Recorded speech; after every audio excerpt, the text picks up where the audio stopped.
Добрый день, уважаемые зрители района. Хотелось бы вам рассказать о таком заболевании, как бешенство. Вы уже, я так думаю, знаете, что бешенство – это заболевание вирусной природы, возникающее при укусе зараженного животного, характеризующее поражением нервной системы, заканчивающееся, как правило, летальным исходом. Вирус не стоит во внешней среде, погибает при температуре 50-60 градусов за 15 минут, при кипячении за 2 минуты. Чувствительны также к ультрафиолетовым лучам, к солнечным лучам, к этанолу и дезинфектантам. После проникновения вирус бешенства распространяется по нервным окончаниям, поражая практически всю нервную систему. Источником инфекции являются как дикие, так и домашние животные. К диким животным относятся лисицы, волки, шакалы, грызуны, летучие мыши.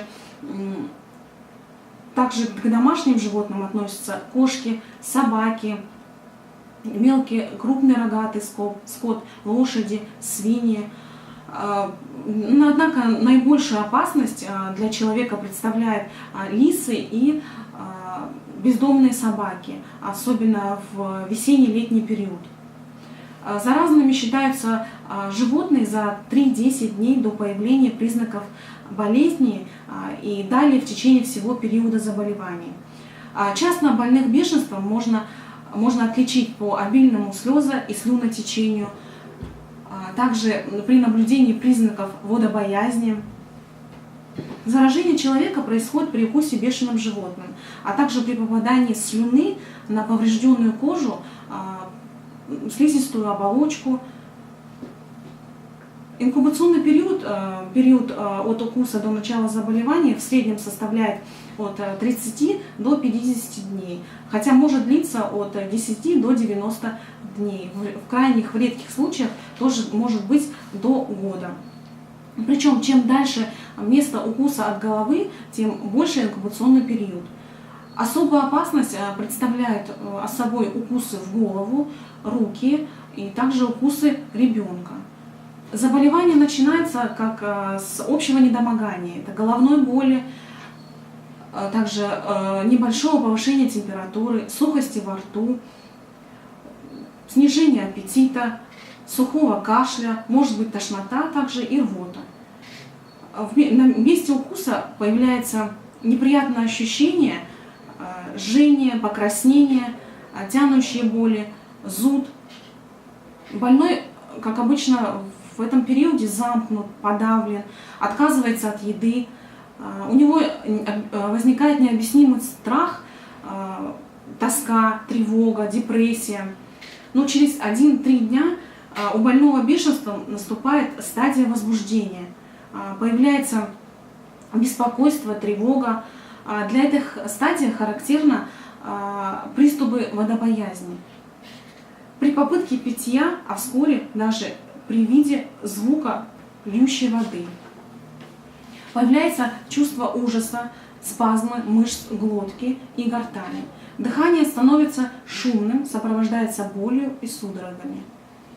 Человек становится раздражительным, возбудимым, очень агрессивным. Затем наступает 3-я стадия, для которой характерно успокоение, исчезает страх, приступы водобоязни.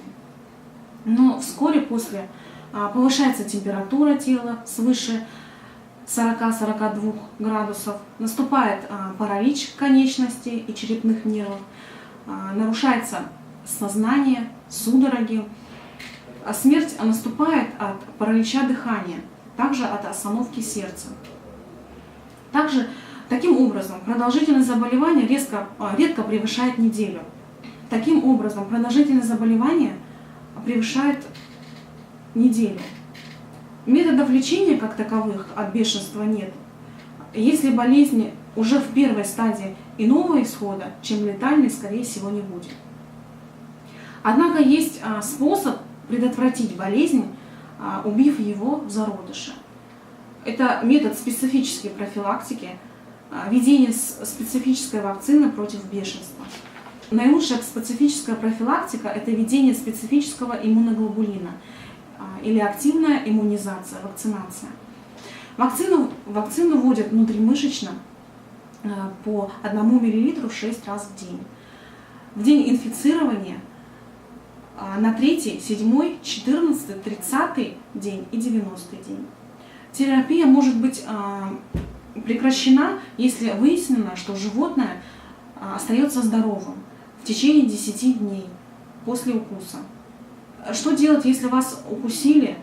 Первое, что вы можете сделать, это, что необходимо даже это сделать, это немедленно промыть место укуса мылом.